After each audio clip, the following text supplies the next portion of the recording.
যুদ্ধকে কেন্দ্র করে এবার আলোচনায় পাকিস্তান ও আফগানিস্তানের সামরিক সক্ষমতা। প্রশ্ন উঠেছে, পারমাণবিক শক্তিধর ইসলামাবাদের সাথে সর্বাত্মক যুদ্ধে কতক্ষণ টিকতে পারবে কাবুল। সেনা, বিমান কিংবা নৌশক্তিতে তালেবানের চেয়ে বহুগুণ এগিয়ে পাকিস্তানের সামরিক বাহিনী। দেশটির সমর ভান্ডারে রয়েছে সর্বাধুনিক প্রযুক্তির সমরাস্ত্র। তবে পাক বাহিনীর দুশ্চিন্তার কারণ হতে পারে তালেবান যোদ্ধাদের গেরিলা সক্ষমতা। T-55 ৭৫ বছর আগে উৎপাদনে যাওয়া সোভিয়েত আমলের এসব ট্যাঙ্ক আফগান সামরিক বাহিনী তথা তালেবানের মূল সমরাস্ত্র। অন্যদিকে রণভূমিতে পাকিস্তানি সামরিক বাহিনীর অন্যতম শক্তি সর্বাধুনিক প্রযুক্তির VT-4 ট্যাঙ্ক। এতে স্পষ্ট দুই দেশের সামরিক সক্ষমতার পার্থক্য। সামরিক শক্তিমত্তার বৈশ্বিক সূচক গ্লোবাল ফায়ার পাওয়ার ইন্ডেক্সের তথ্য মতে বিশ্বের ১৪৫ দেশের মধ্যে ১৪তম শক্তিশালী সামরিক বাহিনী রয়েছে ইসলামাবাদের, যেখানে কাবুলের অবস্থান ১২১তম। জনবলের দিক থেকেও পিছিয়ে আফগানিস্তান। পাকিস্তানে সক্রিয় সামরিক সদস্য রয়েছে প্রায় ৬,৬০,০০০, যেখানে আফগানিস্তানের সক্রিয় সদস্য প্রায় ১,৭২,০০০।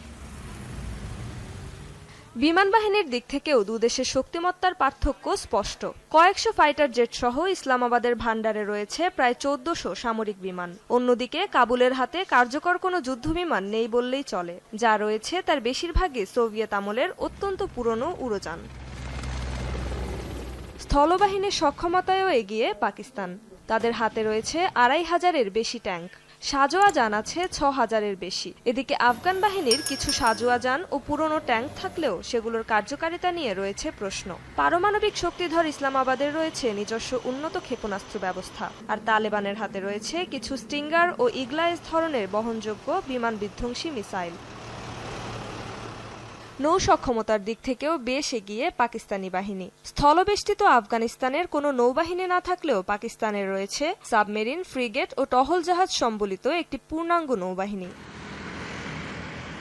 প্রতিরক্ষা বাজেটেও দুপক্ষের মাঝে রয়েছে বিশাল ব্যবধান। প্রতি বছর এ খাতে ইসলামাবাদ ব্যয় করে প্রায় $৯ বিলিয়ন, যেখানে কাবুলের বাজেট কয়েকশো মিলিয়ন ডলারের মধ্যেই সীমাবদ্ধ।